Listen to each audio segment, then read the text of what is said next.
किया है कि बात शेयर बाजार की होगी, लेकिन बात शेयर बाजार की भाषा में नहीं होगी, आपकी भाषा में होगी, यानी निवेशक दर्शकों की भाषा में होगी। तो सबसे पहले मैं अनु सिंघल साहब आपके पास आऊँगा। बाजार में एक शब्द मैं सुनता था बार बार, वो है कि वोलेटिलिटी, कि वोलेटिलिटी तो चलती रहती है बाजार में, लेकिन इसका हिंदी अनुवाद जो होता है वो होता है उतार चढ़ाव। ये तो पिछले कुछ हफ्तों से मैं देख रहा हूँ, चढ़ाव तो दिख नहीं रहा है, सिर्फ उतार ही उतार दिख रहा है। क्या है माजरा? देखिए लक्ष्मण जी, मार्केट का काम ही इस तरीके से है। मार्केट में कहते हैं कि आप सीढ़ियों से ऊपर जाते हैं और एलिवेटर से नीचे आते हैं। तो इस समय एलिवेटर चल रहा है मार्केट का। मार्केट चला बहुत था। देखिए इस चीज़ को समझ लीजिए, जब मार्केट बहुत ज़्यादा चलता है और हर किसी को लगता है कि ये मार्केट सिर्फ एक डायरेक्शन में जा सकता है, उसके बाद कारण कुछ भी हो सकते हैं, लेकिन मार्केट में पीरियोडिक करेक्शन आना ज़रूरी होता है। लक्ष्मण जी, ये वाली करेक्शन ज़्यादा इसलिए चुभ रही है लोगों को क्योंकि लोगों ने करेक्शन देखी नहीं है। 2003 से 7 की जो बुल मार्केट हुई थी उसमें ऐसी करेक्शन नॉर्मल थी, कई बार आती थी। ये तो 4 साल में पहली बार एक करेक्शन आई है और लोग डर गए हैं थोड़ा सा। इसके अलावा लक्ष्मण जी, इसमें एक और चीज़ ये भी है कि अब तक जो करेक्शंस हमारी मार्केट में आई थी पिछले 4 साल में, वो प्राइस वाइज भले ही एक दो बार इस लेवल पे भी आई हूँ, लेकिन टाइम वाइज लगता नहीं था ज़्यादा टाइम। एक हफ्ता मार्केट गिरता था, फिर वापस ऊपर आ जाता था, और ज़्यादातर हम ग्लोबल फैक्टर्स की वजह से गिरते थे। इस बार हम अपने फैक्टर्स की वजह से गिरे और एफआईआईस की लगातार सेलिंग हुई है, रिलेंटलेस सेलिंग। मिड कैप और स्मॉल कैप में वैल्यूएशन बहुत ज़्यादा एक्सेसेस में आ गए थे, वहाँ पर काफ़ी एक्सेसेस करेक्ट हुए हैं। कई ऐसे स्टॉक्स हैं जो अपने हाई से 50-60% गिरे हैं, लेकिन अगर आप उनका 2 साल का चार्ट देखेंगे तो अभी भी वो 5 गुना 6 गुना है, जैसे कुछ डिफेंस के नाम, कुछ रेलवे के नाम। तो बहुत मार्केट में चीज़ें जो है ना, वो काफ़ी टाइम से बिल्ड हो रही थी। एक करेक्शन मार्केट में ड्यू था, अब वो करेक्शन आया है। बहुत लोग इसे हेल्दी करेक्शन मान रहे हैं। देखिए, जब करेक्शन होती है तब हेल्दी लिखती नहीं है, लेकिन एक माना ही जा रहा है कि एक बुलिश मार्केट में एक इस समय थोड़ा सा एक करेक्टिव फेज चल रहा है इस मार्केट में। बिल्कुल आपने सही कहा कि बाजार में जब चढ़ाव आता है तो सीढ़ियों से चढ़ते हैं और एस्केलेटर से नीचे उतर जाते हैं। बहुत ही सही एग्जांपल आपने दिया। लेकिन पैसा कमाना हर किसी को अच्छा लगता है, लेकिन गंवाना किसे अच्छा लगेगा? भले कितना भी कमा लिए हो, लेकिन नुकसान होता है तो दर्द तो ज़रूर होता है। तो ये दर्द कहाँ जाकर रुकेगा दलजीत जी? देखिए, दर्द कहाँ रुकेगा ये तो मार्केट के डायनामिक्स बताएगी और ये शायद टेक्निकल चार्ट्स वाले ज़्यादा अच्छा बता पाएँगे। बट हमें लगता है कि इस जो फॉल है, जैसा अनुज ने कहा कि ये बहुत दिनों से एंटिसिपेटेड था। बहुत समय से ऐसा लग रहा था कि काफ़ी कुछ पॉकेट्स ऐसे हैं मार्केट के, जहाँ लगातार फ्रॉथ बिल्ड होता जा रहा है, लगातार वैल्यूएशन अनाप-शनाप होते जा रहे हैं और लोग ऐसा समझ रहे थे कि पैसा बनाना बिल्कुल एक मशीन हो गया है।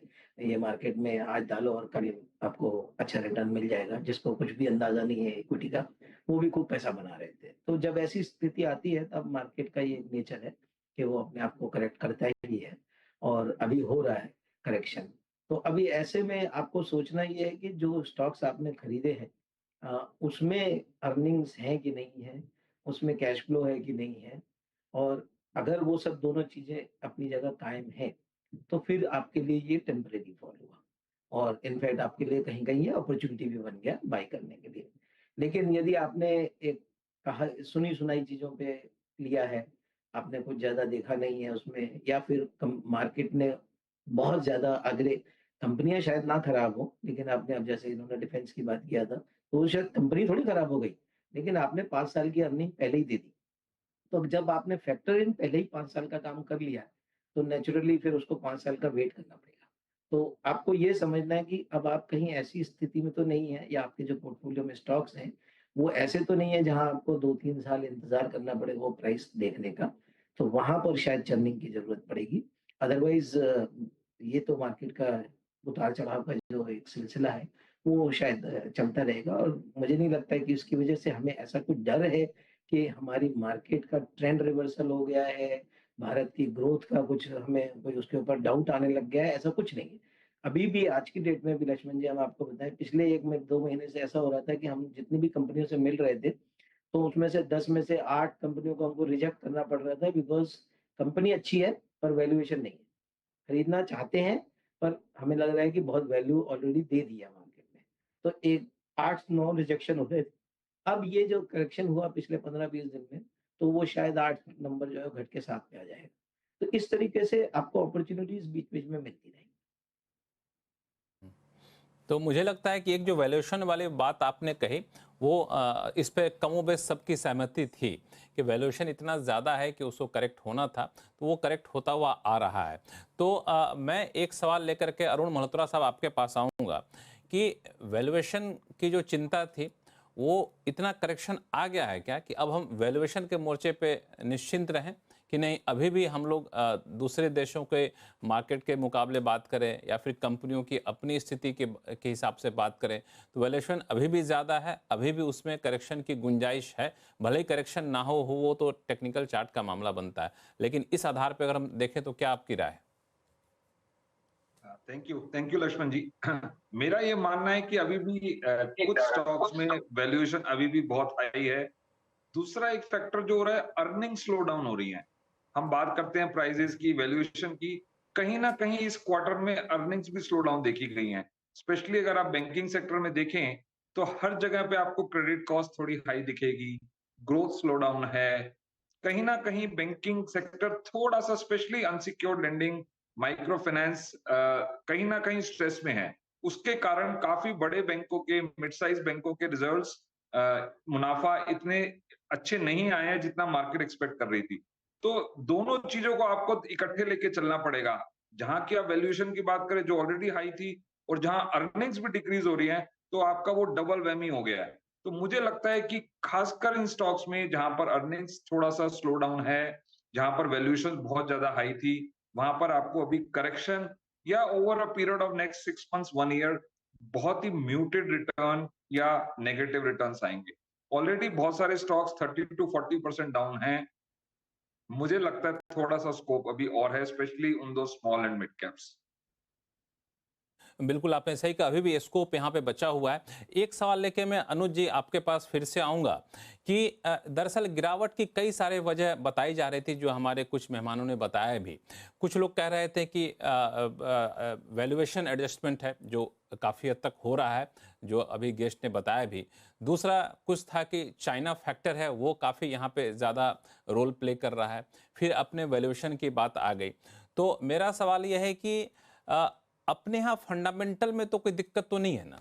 यही सारी वजह हैं जो काम कर रहे हैं या फिर आपको लगता है कोई और वजह है जो इस गिरावट को ट्रिगर कर रही है, हम लोग उसको पकड़ नहीं पा रहे हैं? देखिए लक्ष्मण जी, इस करेक्शन की शुरुआत नो डाउट हुई थी चाइना फैक्टर से, इसमें कोई डाउट नहीं है। जब करेक्शन की शुरुआत हुई तो वो एक ट्रिगर बना। देखिए क्या होता है, अब फॉर एग्जांपल एक गेम होता है या एक कार्ड्स का गेम होता है, इसमें आप एक कार्ड के ऊपर कार्ड रखे जाएं, उसके बाद और ऊपर रखते जाएंगे। फाइनली एक टाइम आएगा जिसमें आप एक आखिरी पत्ता जब रखेंगे तो पूरा का पूरा पत्ता जो है वो ढह जाएगा, है ना। अब उसमें गलती किसकी है, वो आखिरी वाले पत्ते की है या जो बीच बीच में बिल्ड ऑन हो रहा था, जो आखिरी के 10-12 पत्ते हैं उनकी है। तो यहाँ पर मामला सारा ये है। चाइना एक ट्रिगर बन गया मार्केट के लिए। चाइना लेकिन पहला ट्रिगर बना। चाइना में स्टिमुलस आया, एफआईएस ने भर भर के बेचना शुरू किया। 10,000, 12,000, 15,000 करोड़ रुपए की रोज़ की सेलिंग आने लगी। लेकिन एक समय के बाद चाइना ने इम्पैक्ट करना बंद कर दिया। उसके बाद जो फैक्टर मार्केट को अब इम्पैक्ट कर रहा है वो है अर्निंग्स। उसका सबसे बड़ा एग्जांपल आया जब बजाज ऑटो ने आकर कहा कि फेस्टिव सीज़न हमारा कमज़ोर रहा है, और हमारे लिए नहीं पूरी इंडस्ट्री के लिए कमज़ोर रहा है। 12% स्टॉक एक दिन में गिर गया, इंडेक्स का स्टॉक। आज इंडसइंड बैंक जो कि इंडेक्स का स्टॉक है 20% गिर गया इंट्राडे में। तो शुरुआत चाइना से हुई, लेकिन असल कारण अब समझ में आ रहा है। मार्केट को एक्सपेक्टेड था कि ये वाला अर्निंग सीजन वीक होगा, लेकिन ये शायद किसी ने नहीं सोचा था कि इतना वीक होगा। इस वजह से करेक्शन थोड़ी सी ज़्यादा एक्सेंचुएट हुई यहाँ पर। पंकज जैन साहब, अनुज जी ने बहुत ही सही एग्जाम्पल यहाँ पे दिया कि ताश के पत्ते की तरह एक के ऊपर एक पत्ता रखते जाइए, और जब एक पत्ता होता है जो सारे पूरे उस पिरामिड को गिरा देता है।